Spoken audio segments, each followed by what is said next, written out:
సవిత తమ్ముడు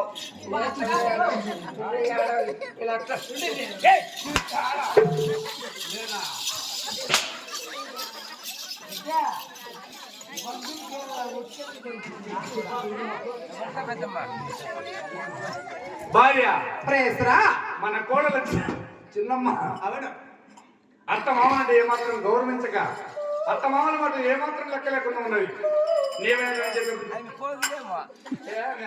ఆయన కోకిలు అయిపోయింది ఇప్పుడు కాదు ఇల్లు నోరు కొట్టుకుంటా బీడియం తీసుకుంటే రకం ఇది అంతే అట్లా కంపెనీకే చేడు తెచ్చినాడని చెప్పకుండా కోరిపోతలకు వస్తుంది మాజారు ముందా ఆయన సరిగ్గా బతికేట్టుకుంటాడు భార్య మా చిన్ని కొడుకున్నమ్మ కాలినడకతో 7 కిలోమీటర్లకి నడుచుకొని వస్తున్నది కానీ గోవింద్ అనే వాడికి గొంతులు ముట్టిందంట నారాయణ వాడికి దాని నాలుగు ముట్టిందంట నీవైనా దానికి చెప్పి వాడికి చెప్పి దాని బుద్ధిని మార్పించగలవా ఏమి మామానికి నిజమైన సిక్కు మానవ లచ్చ బద్దలు అడుగు ఏంటి లేదా అవద్దు నా అన్న కూతురు చేసుకుంటానంటే నా చెల్లెలు కూతురు ఉంది నా మేన భాగము వేరు కొర తెచ్చుకుంటే కోడాలను ఆడదాని మాట లేకుండా పరిగెత్తుకు తేలదా సిగ్గుండాలి కొంచెం భార్య నువ్వు చెప్పేది కరెక్టే కానీ దీనికంతా మూల కారణం ఒకడు ఉన్నాడు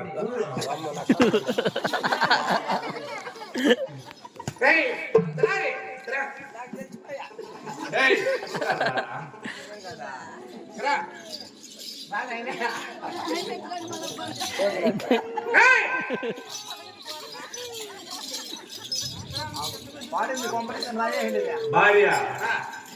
అలనాటి దినమున మన యొక్క ఓలుగొండకు వచ్చే సమయమున ఆకిలి అని చెప్పి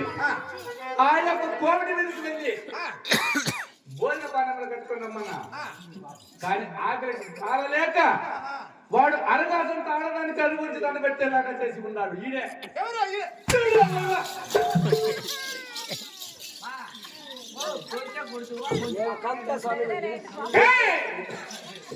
వద్దురా అని చెప్పాడు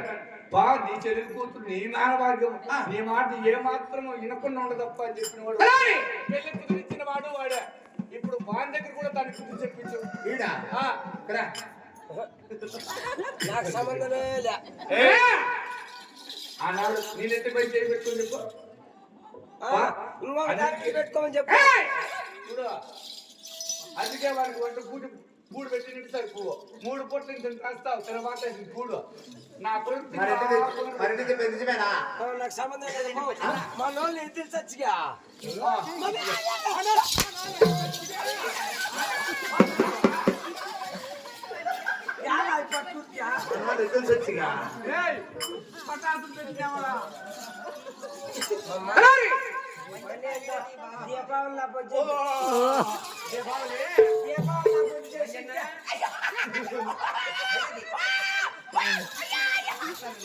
సరేలే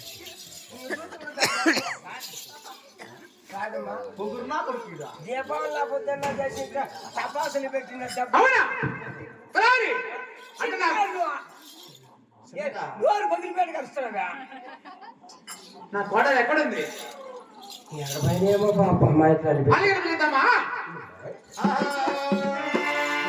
చిన్నగా చూస్తుంది